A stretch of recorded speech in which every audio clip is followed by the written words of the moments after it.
Hey everybody, how's it going? Testing integration facilities. It's a big part of building satellites. A lot of people overlook a lot of little things, and in the end, it's devastating. So, a couple, easy fixes at the beginning should get you guys well on your way. So let's get going here. So this is what we're going to go over: hardware protection. Why do we protect the hardware? When should you protect the hardware? How do you protect the hardware? All that good stuff. Some pieces of that protection would be ESD, the clean rooms, procedures, some training. So we're going to go through all that, how to handle the hardware properly. And then we've got some kind of cheat sheets there for school equipment. We understand you guys, may not have a huge budget like the government. There's some efficient ways to still do the correct things. And then we've got some good reference guides for you guys at the end there. So satellite components are very sensitive, even if you don't think they are. For an example, a piece of aluminum, maybe you're picking up this chunk of aluminum. What could go wrong with that? Well, sometimes they have, super sensitive coatings on there that can just by touching it can damage it. So, really thinking about this stuff before you start handling it is really important. Obviously, ESD can damage electrical components very, very quickly, and you don't even know what happens. So, and we'll go over that here a little bit more in a minute. The failures can be latent is the problem that we have. So as you're handling it in the lab, maybe you find a failure, you can go back and we troubleshoot it and fix it. But that doesn't happen once we send it to space. If we can't communicate with it, all we can do is guess at that point. So we really want to try to avoid doing that. We want as much data as we can if there is a failure on orbit, and we want to prevent that here terrestrially if possible. So when do we start protecting this stuff? It starts when the product itself is being manufactured. And a lot of times that's not at our facility or your facility. That's kind of on the developers of that product. But the parts we can control is when we start handling it correctly. And that's when we start protecting it. So it starts as it comes in the door. When it comes in that door, you really should have some procedures laid out on shipping, receiving. So, you've got a flight component coming in. You need to go to your shipping and receiving and tell them, hey, we're expecting this really sensitive package. Please don't open it. Let us know right when it comes in. So usually they'll come in like a Pelican case. So you leave it in the Pelican case and you'll have your procedures. So you won't open it in the shipping receiving. You'll take it into your clean room or whatever that is. So protection starts the minute it enters your facility, usually through FedEx or UPS or something like that.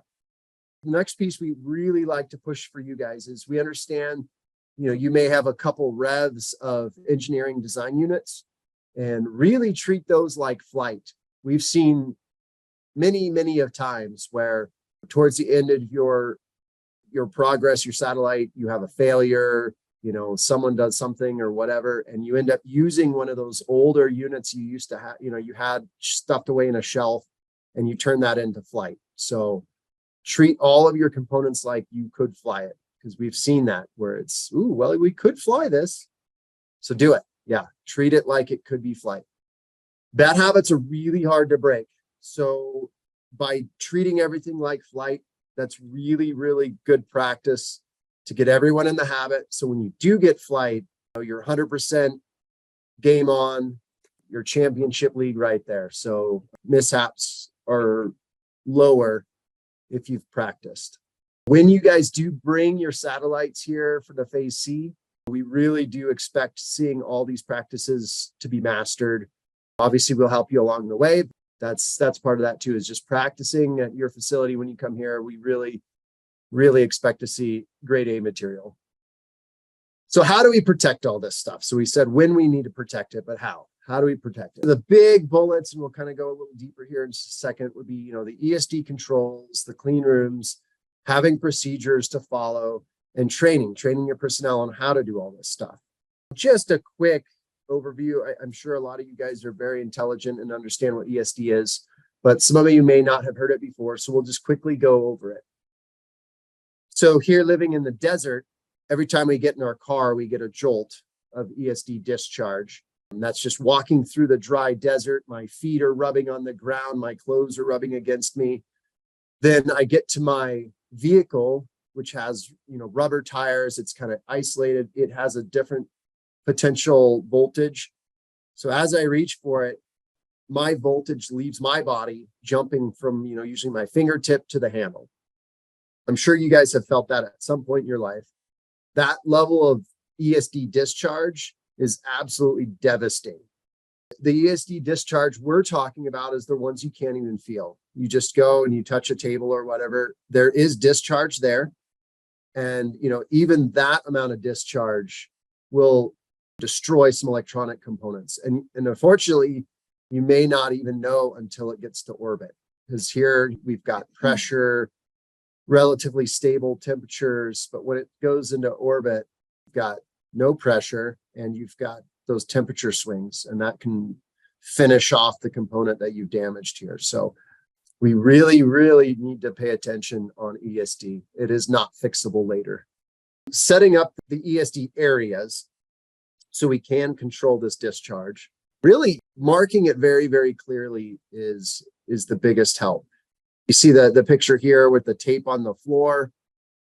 I even like, putting up the bollards with like the chains, putting up the signs, ESD sensitive devices. All that's great, but the problem with that is for the normal day-to-day user, you start ignoring signs, right? You get used to walking in, turning left, walking around the barricade.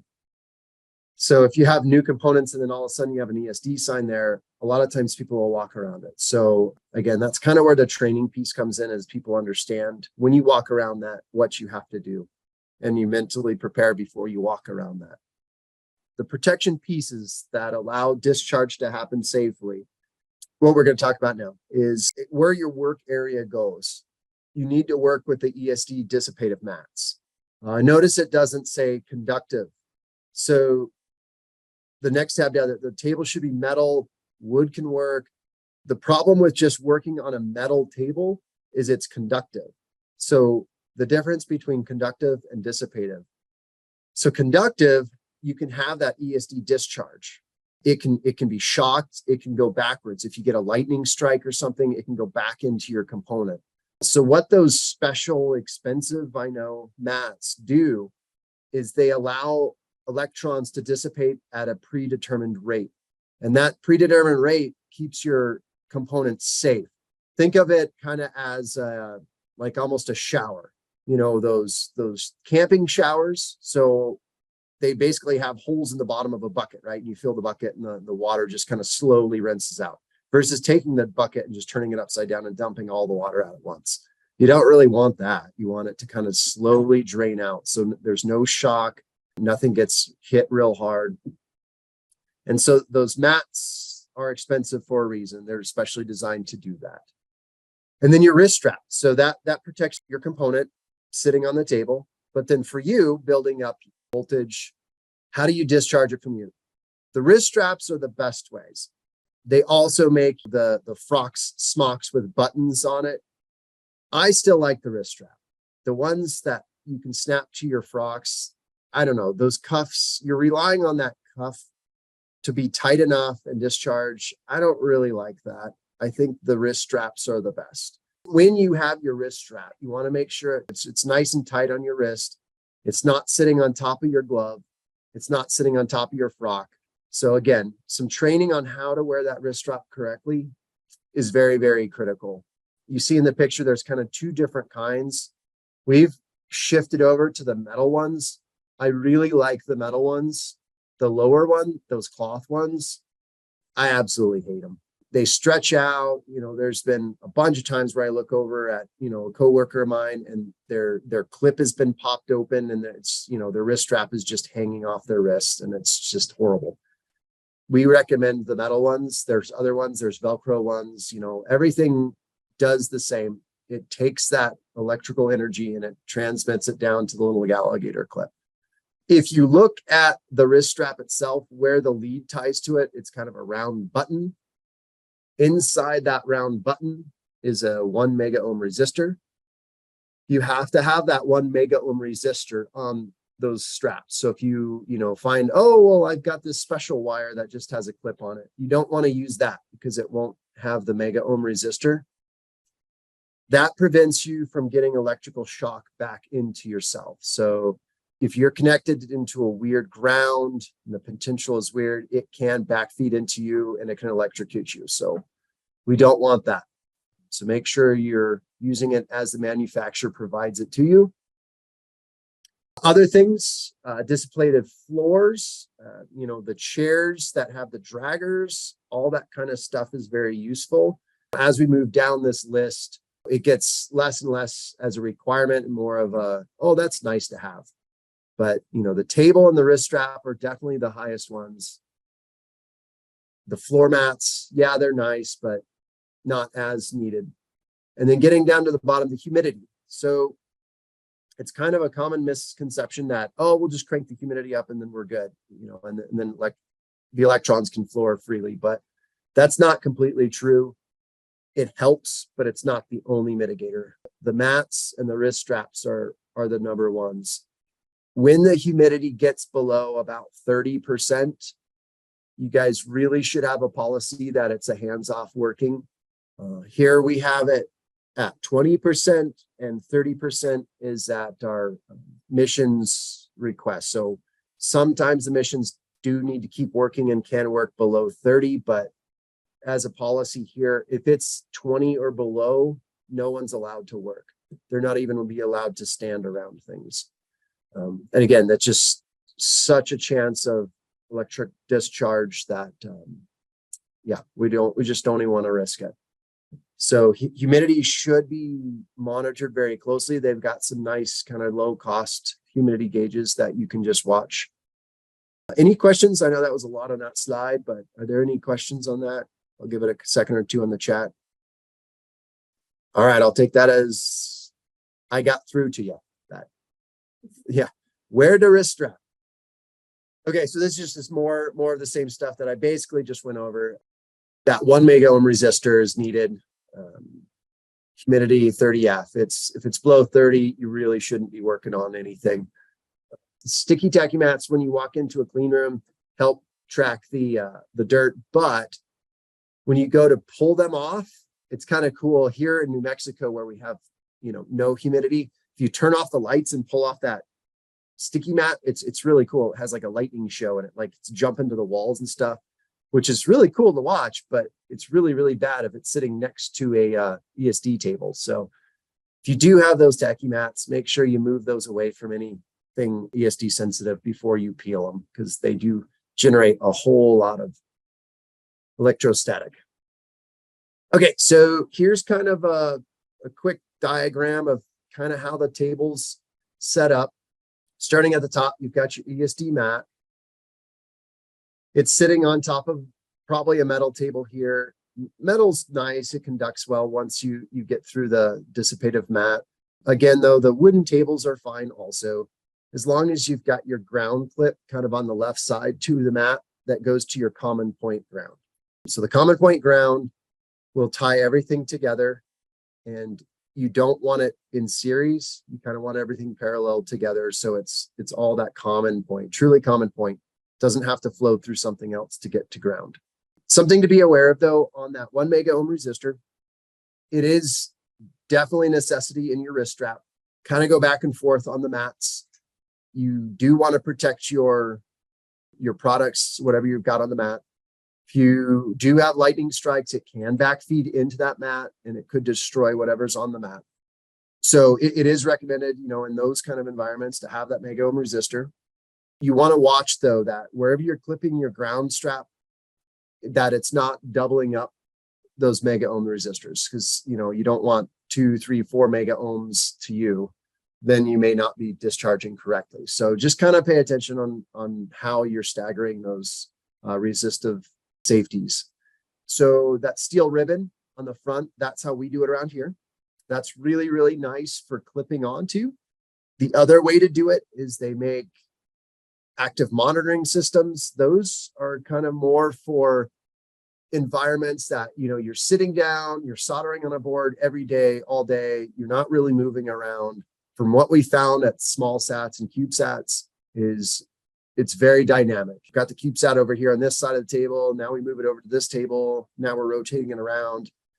Being able to kind of clip all around the table is very, very useful versus just an active monitoring where you're sort of stuck in one spot. And they're kind of expensive too. So either way is totally fine. And then you see here, we have the mat. Again, it's recommended, but you don't have to have the mats. As long as you've got your other protections in place, that is adequate enough. It's just an added bonus that you get more dissipation. So we've talked about the humidity. Again, just stressed enough that kind of down to the training, like when you walk in, you should just make it a habit that you're gowned up correctly, you're checking the humidity, you check your wrist strap. So here at SSP, the way we do it is you put your wrist strap on, and we have testers for the wrist strap. So you definitely want to invest in a tester. The first time we do it, we'll actually make a log that I've tested for the day and I passed, everything was good. Times after that, when I go to lunch and take my strap off, when I get back, I'll put my strap back on, I'll just retest, make sure I'm still good, but I don't have to log again for the day. But every time I take that strap on and off or think it slipped or it moved, I will retest. It just takes a second. A lot of times in a dry environment, it may not pass and we'll have to put some lotion on or something to get it to pass. Last bullet there, just training for everyone who has ESD access. I know it's kind of a simple thing if you think about it, but it actually gets more complex as you really break it down and go, oh, we need to do that. And oh, we need to protect it this way. And so think through it really, really carefully as a team. And then, kind of go through a training procedure as your group. Okay, so that was kind of it for the ESD part. Again, any more, I see a question here. How does one know what electronics are more or less sensitive ESD? Perfect. Good question. So we don't really have that in this slide. In my training here at our facility, we go by the manufacturer's recommendation. There really isn't a more or less sensitive. There's just sensitive. And if it's sensitive, it gets treated completely the same as any other sensitive device. And we do go by the manufacturer recommendation. So if a component comes to us and they say it's ESDS, which is electrostatic discharge sensitive, then we go with it. If we're making our own components in-house, we leave it to the EE. He knows or she knows what components are on there and what's sensitive or not sensitive. So sometimes we do have some that are not ESDS.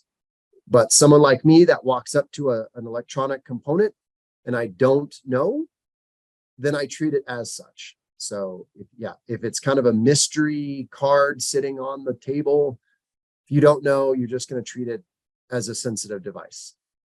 Does that answer your question there? I hope it did. Sorry, I was reading your second question here. Like, what would need the very specific humidity? Yeah, if it's ESDS, you just want the humidity between 30 and 70.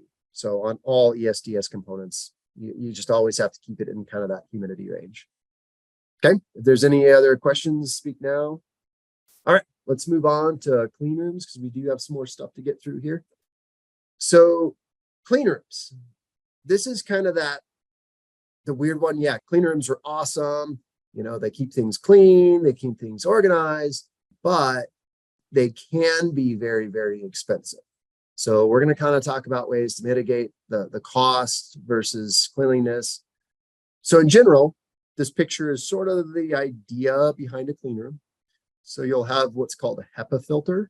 They're just very, very clean, tightly woven, usually like a fabric that will trap particles, kind of like an air filter in a car. And they're just big ones. They have big fans in them to move the air. There's always airflow in kind of a one positive direction. Usually it's from top down. Sometimes they have it a little different, but most of them, you want that airflow down. So it's pushing those particles to the bottom and then they're getting pushed out of the room. A lot of times they'll have like an ante room, a place where you can gown where it's kind of pseudo clean. So you can deal with your opening of the boxes, kind of gowning yourself up. Then you'll move into the actual clean room, which is the full level of cleanliness. Setting up the clean room itself. The clean room not only helps keep the air clean, but like I kind of mentioned, it helps keep organized. So just by having a clean room, people have to go in it. They kind of changes their mindset on, oh, I'm going into like this special room and I'm having to like put a cap on and a jacket on, and oh, something must be going on here. That's kind of cool. So you can use that to your advantage. So usually there's only one way in and out, and that's the ante room. So you don't want to put your important flight hardware stuff right by that ante room where there's a lot of traffic. So you can see in the diagram here, kind of that far right stuff would be the most sensitive. So your flight hardware stuff that you don't want people walking around or touching a lot. Then it kind of goes to your test hardware. And then, right by the entry room, maybe there's just like storage, like shelving and whatever. You see the dashed line in there too. If possible, you really make it obvious that you don't want people over there. So yeah, like a barricades, maybe even use a table or something that you have to walk around to get to that flight hardware. Really kind of think about your layout and how you can do that. Going back a slide real quick. So these clear vinyl-y walls, a lot of times they'll have slits in them. And so if you have a setup like this, you might consider pushing that sensitive stuff against a wall, because we've all done it where you get lazy and you're like, oh, I just need to flip the switch real quick. And so you can just like reach through the wall and then flip the switch, and versus gowning up and going in. We've all done it, and it's really bad practice. You really want to avoid people doing that. Think about it very carefully on how you want to set up your clean room. Getting to the ratings of the clean room and how clean do you actually need to be? How do you figure all that out? So it kind of comes down to the mission and what your satellites have on board. Most of the time, the sensors are what drives the cleanliness requirement. So yeah, you might have a very delicate, glass sensor that particles stick to a lot. That would probably be what drives it. Most of our CubeSats we've done here, they really don't have a cleanliness requirement. And so we kind of just, hate to say make it up, or just we'll just keep it as clean as possible. So saying that, they have different levels of clean room classifications. The old way is a particle count number, so like a class 10,000. So class 10,000 is the number of particles you can have, like a certain size particle in the room. A very clean room that is not a clean room, just a room that has doors, you have controlled access, maybe you have a filter over the register for your air.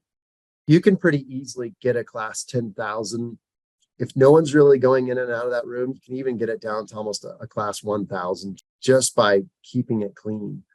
But once you get in there and start moving around, your clothes, particles, shoes, all that starts kicking up dirt, and then it kind of goes up. So with that said, if you're thinking you have that kind of ISO 7, which is a pretty high, or the class 10,000 requirement, you really don't need a fancy clean room. You can do it just by controlling access in and out of a room, kind of keeping things clean. If you do have that requirement to go cleaner though, then yes, you probably do those HEPA filters, really controlling how you gown up and come in and out. What is the clean rooms really preventing and protecting from? Most of it is just airborne particles, right? It's the cardboards are really bad. They flake your dead skin, so you're going to protect against that. The packing peanuts, all of that stuff really, really are bad for shedding and flaking. A lot of cloths, cotton. So by having that clean room, it's filtering all that stuff from the atmosphere into that room. As a user, you guys have to control the stuff going into that clean room. So you don't want to take a box, from FedEx and open it and there's packing peanuts flying all around and, you pull out the parts. You want to do that outside the clean room. And then you wipe stuff down really good, then bring it in. And again, we've kind of talked about the way you set it up. You protect things from like clumsiness, people running into stuff, backing into things, forcing that gowning procedures, which we'll talk about in just a second. But yeah, like you don't want oils from your hands. You don't want to be like chewing gum. All that stuff is really, really bad. Yeah, the chewing of the gum, bringing snacks in there. Like, no, you guys can't do that. machining parts in there. Sometimes you can't help it. You just cannot move a satellite out and you break something and you have to fix it in there. So if that's the case, you got to protect the other environment. So maybe you have to double bag it and then you're working kind of inside the bag, kind of making a clean room within a clean room. If you're using a lot of chemicals based stuff, you really want to avoid having that in the clean room. Deodorants, hairsprays, all that stuff. You really want to try to avoid wearing any of that.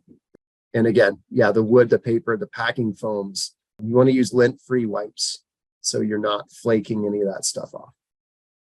Going in and out of it, kind of alluded to it, but now here, let's just really go through this. Walking in, what I want to say is humans are really, really dirty, right? And we live in a dirty environment. So you're trying to avoid bringing all that dirt into it.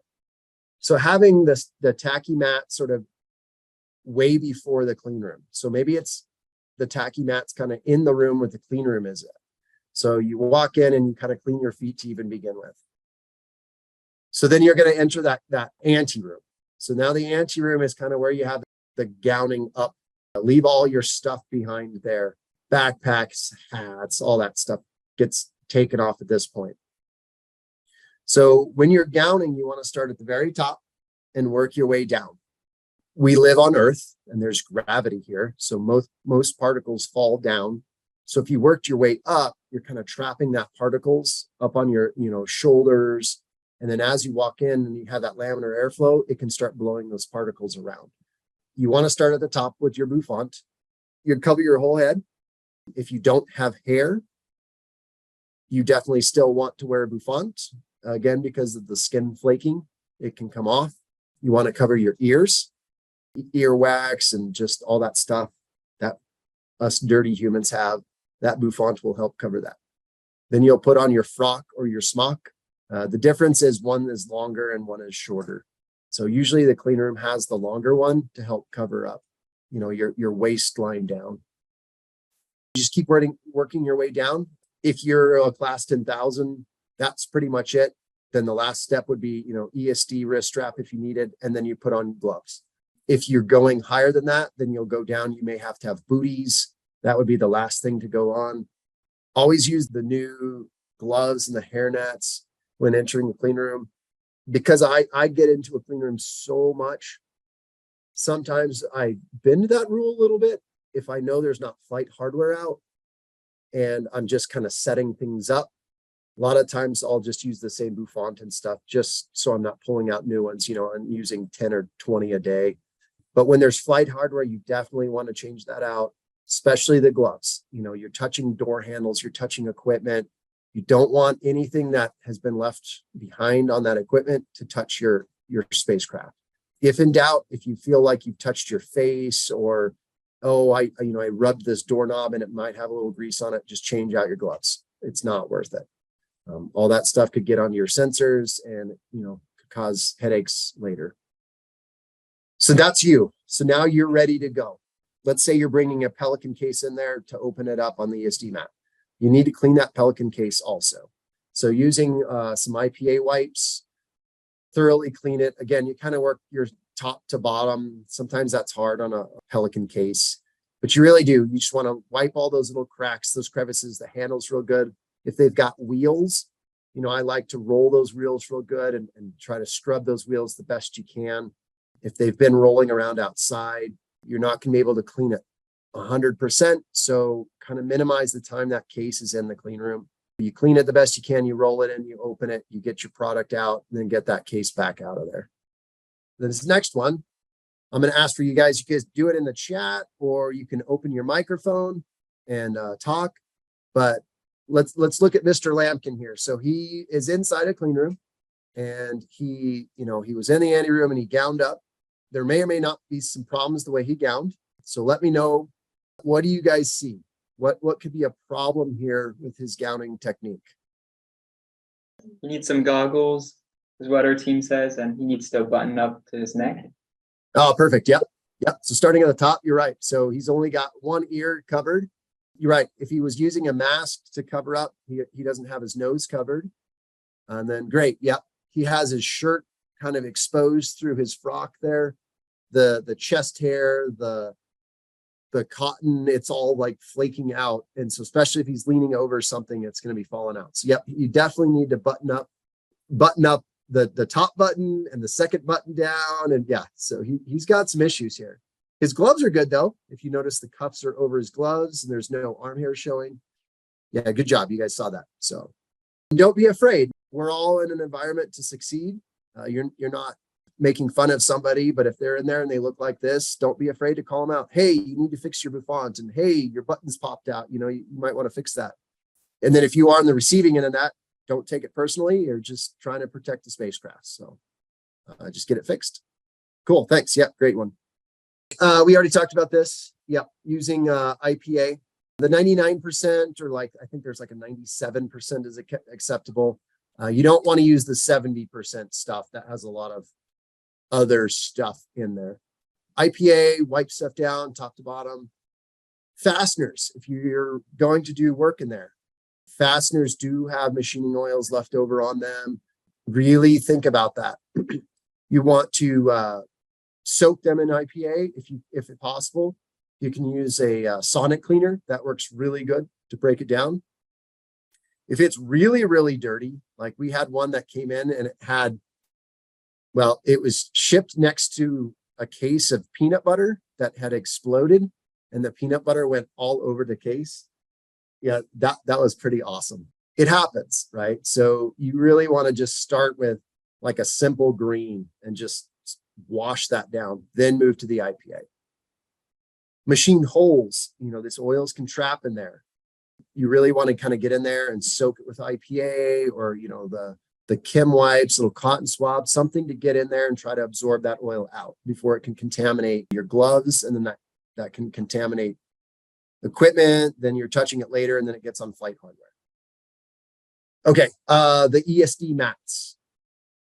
A lot of people just take those IPA wipes and wipe down the ESD mats. That's really, really bad practice. The ESD mats have a special kind of oil in it to help the dissipation.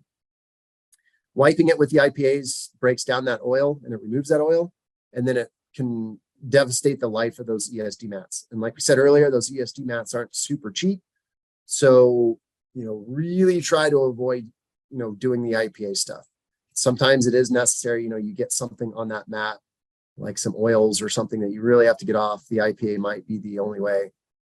You'll have to do that, but don't make it a practice, every time you walk in to wipe it with IPA.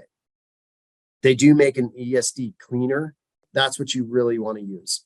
If it isn't a clean room though, usually they come in like little spray bottles.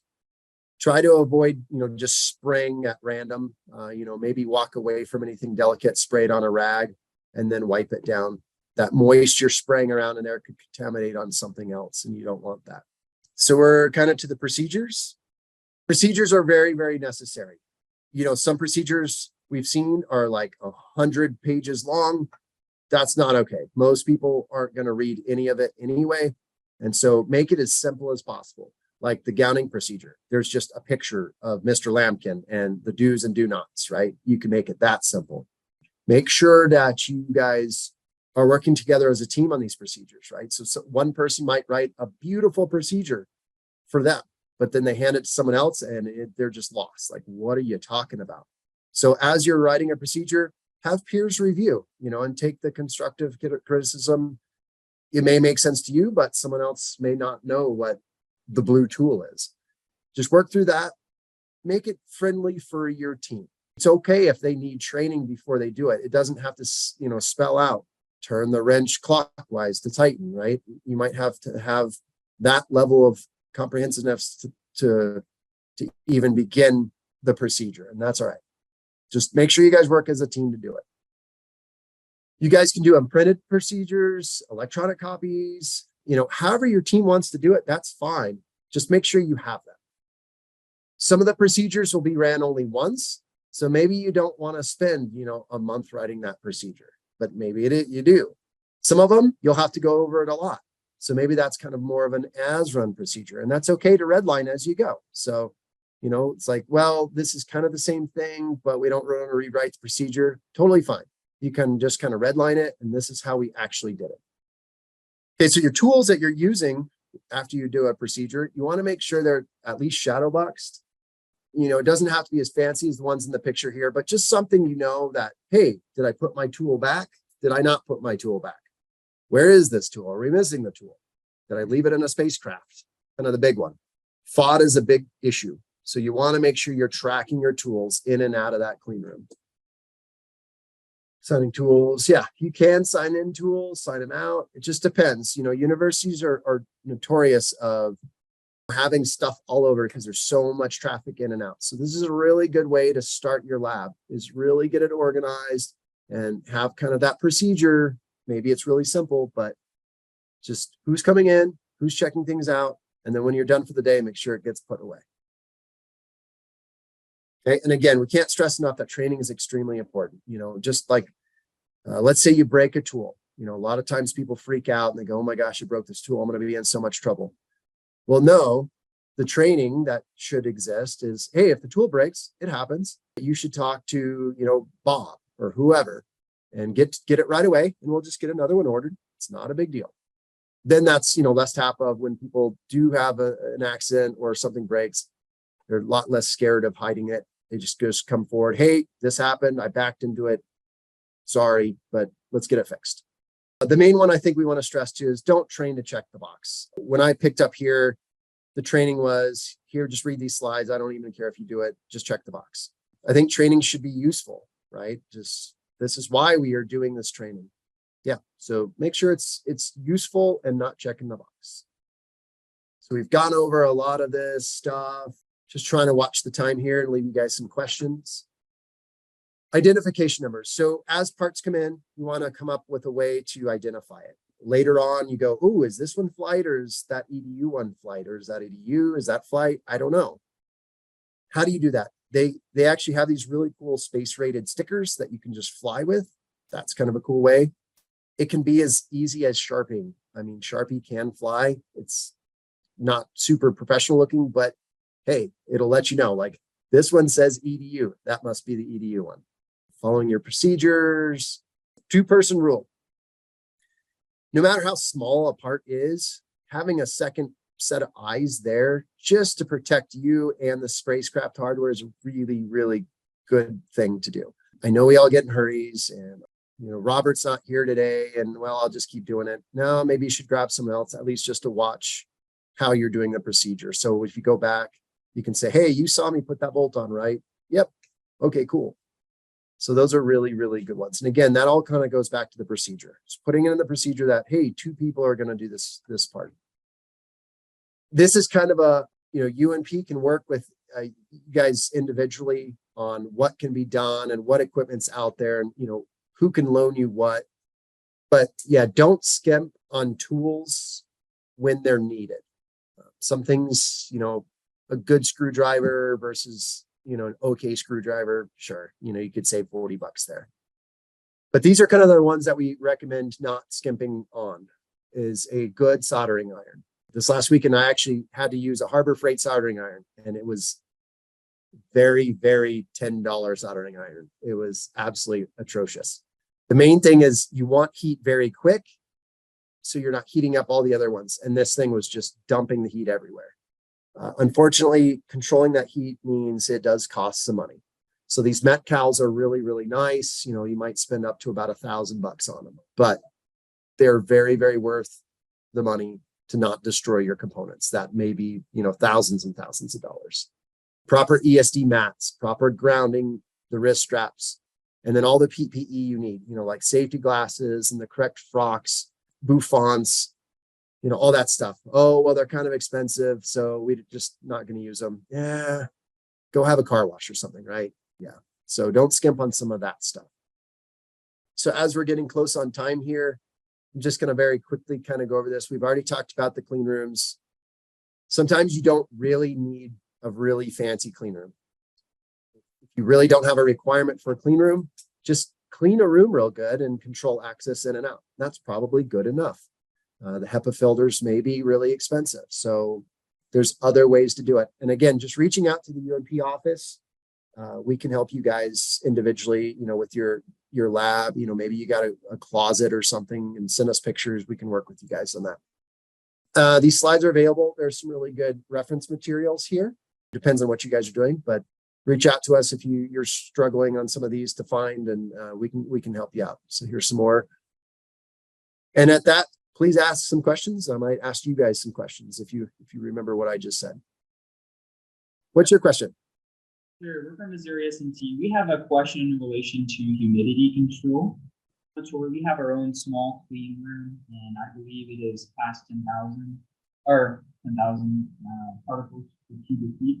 And one of the things that I just learned in this presentation is how to properly clean the ESD mats. We haven't purchased any ESD cleaner. Does soap and water and a towel, a microfiber towel, satisfy cleaning ESD mats inside the clean room? Sorry, you were breaking up a little bit there, but I think I heard, yeah, it sounded like class 10,000, cleaning your ESD mats with just soap and water and a lint-free cloth. Yeah, that works really well. So sort of the simple green stuff, those stinking ESD mats, man, I'm sure you guys have seen it. They absorb absolutely everything. And so, sometimes they look real dirty, but you do your best to get what you can out of it. Little just mild detergent, little water. You just want to make sure it's thoroughly dried. Yeah, the ESD spray, I can see if Jesse can post it in the UNP folders there. That stuff's the best because it does kind of add in the oils again that you've removed. Even with the mild detergents, it'll kind of pull out some of the ESD oils. That spray solution is the best. Even if you do wipe it with a little soap and water, just kind of finish it off with the spray and kind of recondition them is the absolute best. And that spray wasn't bad. I think it was like $15 a bottle or $20 a bottle or something like that. It wasn't terrible at all. Oh, we got one in the chat. Here we go. How often should we be cleaning the clean room and equipment? Every use, every week? Yeah, that's a good question, and that's a hard one to answer. I guess it really depends on how much you're doing in there, how many people are in there, what components you have out. So if we've got a satellite that's getting ready for flight, it's all together and it's very sensitive and it's sitting in there and we're going in a lot, you kind of want to avoid cleaning because cleaning may stir up more dirt than you're actually getting out. So I think the best suggestion would be you kind of just know what you're doing in the clean room. So let's say you're getting ready for your flight unit to get put together. So before you do that, maybe you do a good, like kind of that damp mopping, you wipe down all the tables, you just do a really good thorough cleaning. And then when you get your flight components out, you're just doing the minimum kind of cleaning and just using those HEPA filters to help clean everything else and just really controlling who's going in and out. And you're doing proper gowning. Yeah, that's a tricky one. Cleaning in a clean room kind of really makes it messy for a little while till those HEPA filters can clean out. So any other questions? One final question that we have from S&T is how to add humidity back into the lab room if it's constantly dry. Yeah, I don't know. Where are you guys from? Yes, sir. We're from Missouri, located in Rolla. And a problem that we have sometimes is we usually stay around in our laboratory at least around 25 to 30% humidity. And we've tried multiple things of trying to add humidity to the air by buying a humidifier, but it's kind of a hassle refilling it like 2 or 3 located different parts of the lab every week or even a few days once it's completely emptied out. And it's still max out at around 30% humidity in the laboratory. So do you have any solutions on how to add humidity into the air in our laboratory? That sounds like the problems we have here. I mean, we always fight this stuff. Yeah, so the first one would be my suggestion. Yeah, those humidifiers, yeah, they're a pain to refill. If at all possible, maybe you have a sink nearby and you can kind of hook the hose up. We've used those remote swamp cooler things where they're kind of on wheels and you can fill them. We can almost make it through a weekend here. Those ones are pretty good. The problem is to get enough airflow, it's moving a lot of air.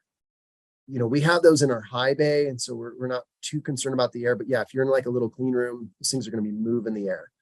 And so yeah, maybe one of those with like diverters where it's kind of blowing air down.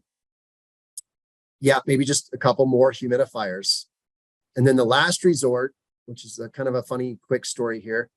We had a a delivery happen, and it was an integration. We had some guests from out of town, very expensive day. We're probably burning $10,000 an hour, and our stuff is down. So our humidity is low. It's like 20% humidity. And we're like, we got to do something. So we had some interns, and I told them, start mopping the floor. And they mopped the floor, and they're like, okay, we're done. I'm like, no, keep mopping the floor. And so they basically mopped the floor and kept it wet all day. Kind of as an emergency situation, that can work, where you just keep that floor kind of damp. Safety wise, that was probably not the best, but we didn't have any other options. I think that the best way to solve your problem is you just have to get with your facilities and have them kind of install a humidifier where it's, like the built-in ones where it's boiling the water and it's blowing it directly into your air streams. That's what we have here. And when they're working, that's the best way. But again, that's the most expensive, and knowing universities and stuff, they may not want to spend for that. But yeah, that would be the best one. If you're always fighting it, I would push to get one of the permanent ones installed. Any other questions here? Okay, I'm not hearing any other comments here on the chat or anyone speaking up. So I'm always around here by the UNP office. If you guys have any other questions and think of it, just shoot them an email and we'll respond. There's one more slide to show you real quick. So just be really, really careful, right? Procedures are great. Talking through things are great. Even if you talk to them two or three times before you do a move, bad things happen to even the best of us. So yeah, this was hundreds of millions of dollars because someone didn't check the bolts before they tried to tip it and it fell right over. I'm pretty sure people got fired over that one. So yeah, so just think through your procedures, and just remember you're all learning, and then reach out to us if you need help. Thanks guys. See you later.